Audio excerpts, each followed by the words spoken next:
Cook with Sushmita चॅनलला subscribe करा, त्याच्या बाजूचं बेलचं चिन्ह दाबा, त्यानंतर ऑलला सिलेक्ट करा, जेणेकरून नवीन व्हिडिओज मी अपलोड करेल त्याचं नोटिफिकेशन तुम्हाला मिळेल आणि तुम्ही तो पाहू शकाल. तर नक्की सबस्क्राईब करा. हा जो उपाय मी सांगत आहे घरगुती उपायच आहे, पण डायबिटीज पेशंटने आणि गरोदर बायकांसाठी नाही आहे. चण्यांमध्ये कार्बोहायड्रेट खूप जास्त असते, प्रोटीनही खूप जास्त प्रमाणात असते आणि फायबरही खूप जास्त प्रमाणात असते. फॅट हे चण्यामध्ये भरपूरच कमी असते.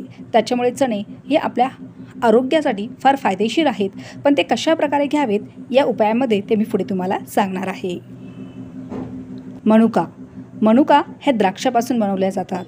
आयर्न, पोटॅशियम, मॅग्नेशियम हे मनुक्यामध्ये भरपूर प्रमाणात असतात. त्याशिवाय फायबरही भरपूर प्रमाणात असतात.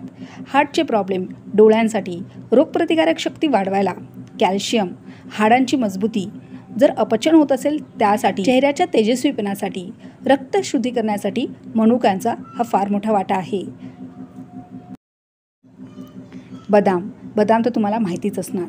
अँटीऑक्सिडंट हे बदामामध्ये भरपूर प्रमाणात असतं.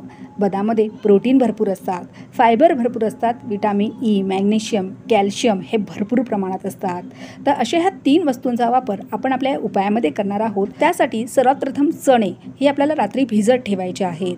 चणे हे 2 प्रकारे तुम्ही या उपायामध्ये घेऊ शकता, जे भिजवलेले कच्चे चणे किंवा शिजवलेले चणे. चण्यामध्ये फायबर हे जास्त प्रमाणात असलं त्याच्यामुळे जेव्हा तुम्ही हे चणे खाणार तेव्हा ते चावून खाल्लेत, कच्चे चणे तर तुम्हाला त्याचा पुरेपूर फायदा होणार. जर चणे असेच कसेही खाल्लेत तर गॅसचा प्रॉब्लेम होणार. त्याच्यामुळे जर कच्चे चणे तुम्ही या उपायामध्ये वापरताय तर लक्षात ठेवा ते चावूनच खायचे आहेत. किंवा या जागी तुम्ही शिजवलेले चणेसुद्धा या उपायामध्ये वापरू शकता. दुसरी गोष्ट, मनुका आणि बदाम हे सुद्धा आपल्याला पाण्यात भिजत ठेवायचे आहेत. मनुका 7 ते 8 घ्यायचे आहेत आणि बदाम 3 ते 4 तुम्हाला घ्यायचे आहेत. जर छोटे असतील तर 3 किंवा 4 तुम्ही घेऊ शकता.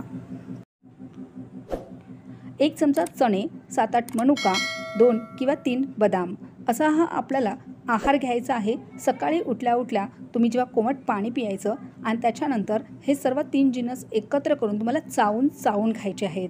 लक्षात असू द्या, चावूनच खायचे आहेत, तरच ते व्यवस्थित पचन होणार आहे आणि शरीरातली तुमची कमजोरी, थकवा, हातपाय वळणे, रक्ताची जी कमी आहे ही निघून जाणार आहे. आणि हा उपाय तुम्हाला रेग्युलर काही दिवस करावा लागतो. बघा, आयुर्वेदिक गोष्टी असतात ना, या हळूहळू फायदा करतात, पण त्याचा फायदा असतो हा मुळापासून होत असतो. आपण बऱ्याच वेळी जास्त प्रॉब्लेम झाला तर ॲलोपॅथी घेतच असतो. प्रत्येक औषधाचं एक त्याच्या जागी हे फार महत्त्व आहे. ॲलोपॅथीच्या जागी आणि आयुर्वेदीच्या जागी. हा जो उपाय आहे तो तुम्हाला थोडासा दीर्घकाळ करावा लागेल. आणि सध्या गरमीचा सीझन आहे तर तुम्हाला 1 चमचा चणे, 7-8 मनुका थोड्या थंड असतात आणि बदाम हे सुद्धा तुम्हाला माहिती असेल की गरम असतात, त्याच्यामुळे 2 ते 3च घ्यायचे आहेत. बाकीचे चणे जे उरलेले आहेत ते तुम्ही फ्रीजमध्ये ठेवून दुसऱ्या दिवशी वापरू शकता. मनुका 7-8 घ्यायचे आहेत आणि बदाम हे 3, पण हे सालं काढूनच घ्यायचे आहेत. बदामाच्या सालामध्ये टॅनिन नावाचं एक पोषण तत्व असतं जे पचण्यासाठी जड असतं. त्याच्यामुळे बदाम कधीही भिजवून घ्यायचे आणि त्याची सालं ही काढून घ्यायची आहेत. तुम्ही दीर्घकाळ कमीत कमी 2 हप्ते जरी तुम्ही घेणार तर निश्चितच तुम्हाला फरक जाणवणार.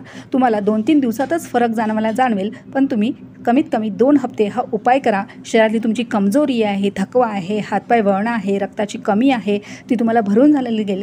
सांधेदुखीही तुम्हाला इथे कमी झालेली दिसेल. आणि जेव्हा थंडी असेल तेव्हा तुम्ही 1 चमचे चण्याच्या जागी 2 चमचे चणे घ्या.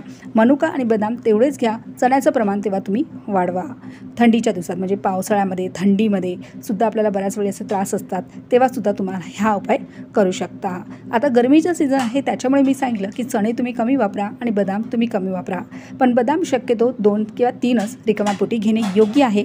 हा उपाय तुम्हाला रिकाम्या पोटी करायचा आहे.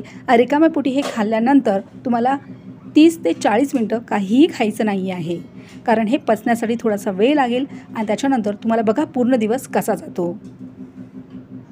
तर महत्त्वपूर्ण रेमेडीची ही रेसिपी आहे. जास्तीत जास्त प्रियजनांना ही रेमेडी शेअर करा, चॅनलला सबस्क्राईब करा. भेटूया पुढच्या व्हिडिओमध्ये.